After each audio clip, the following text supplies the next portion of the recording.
blessing and honor, glory and power be unto the Ancient of Days. From every nation. Hello, this is Gospel Banquet again with Adania.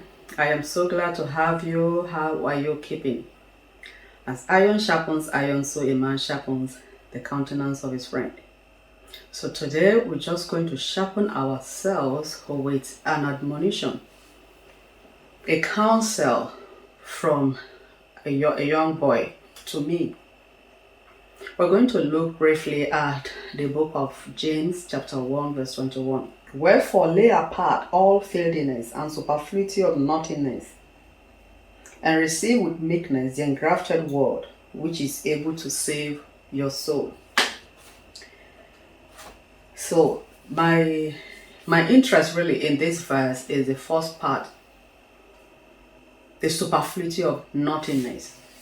As human beings, we pick up a lot of habits along the way. Things that may not necessarily be sin or sinful, but could hurt other people's feelings. Things in our habits, things in our characters that we need to lay aside. Things that we need to allow the Word of God to train us to get rid of, so that we can grow. There are things that people who are taught to be mature in the Word of God are not expected to do, even if they don't seem to be sinful. They may be harmful to somebody else psychologically. So today, it's just this place that I want us to look at, but to look at this superfluity of nothingness in different versions of the scriptures. It seems to be dancing around some words, moral fields, like your character, like habits, things that we should lay aside, really. Superfluity of nothingness.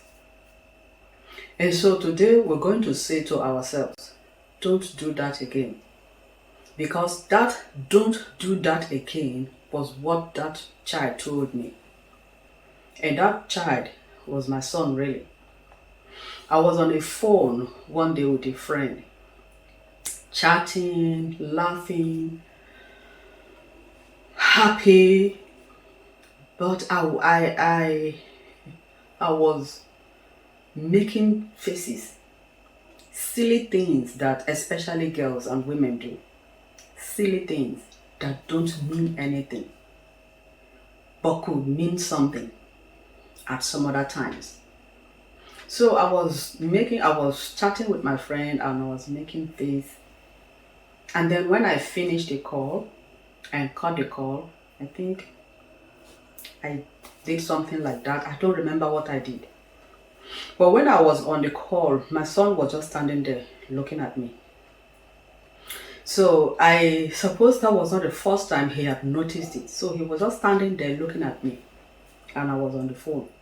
I finished and made a face and he said to me, "Why did you do that?"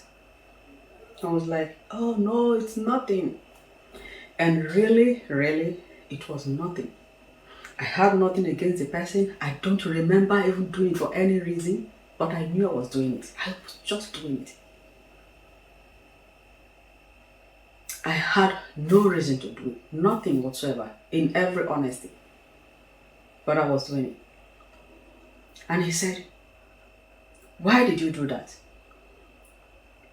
You were on the phone with this person and you were laughing and you were chatting and you were smiling, and then when you finished the call, you did your face like that." And then he said some other things that I can't really pick the words now, but I understood what he meant. And what he said and what he meant was that I was giving a wrong impression. And then when he finished, he said to me, "It's not good. Don't do that again." As he said, "Don't do that again," he walked off. And he wasn't smiling. I was shocked. I was just there looking like, I was shocked. He sounded like a small headmaster. scolding a teacher or a PP. I don't know. I felt so small. I couldn't explain to him that it was nothing. He wasn't buying it. He just said it's not good.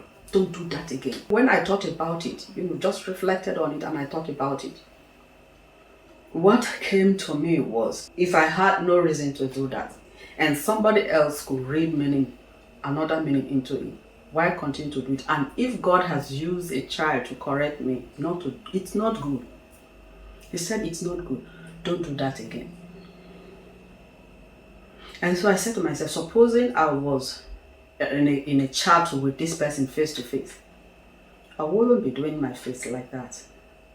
Because non-verbal communication is heavier than verbal communication.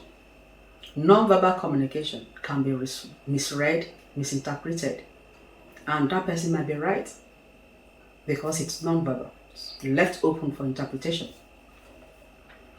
So I know that these are the kinds of tiny habits that we pick up as human beings along the way. We may not see anything wrong with it, but if it's hurting somebody else, if it's giving a wrong impression, then we need to don't do that again. And so that is what I have. That's the short banquet that I have for us today from the word of God, superfluity of nothingness. Songs of Solomon says, little foxes that spoil the vine.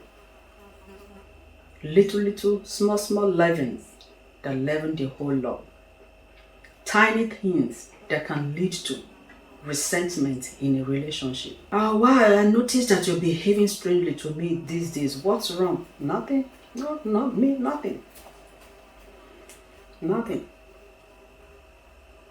So, we know what they are. It may not be this one that I just mentioned. It may be other things. And if we are children of God that are led by the Spirit, if the Spirit of God is pointing any of such things to you to stop doing, don't say, but it is not a sin. Don't say, where is it written as a sin? Superfluity of nothingness. They're just empty, they're just silly things. Chidebere said, don't do that again. And so today I'm telling you, don't do that again. Why are we behaving as though Jesus is now a Jew man, an old school, somebody who does not know anything?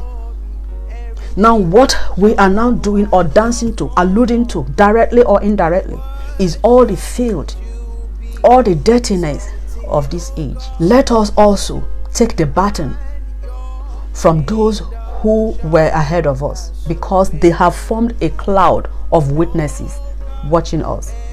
Let us take the baton and continue to look for that city which has foundation, whose builder and maker is God.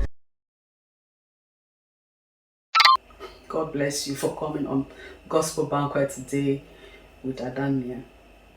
I hope to be on your way again very soon by the grace of God.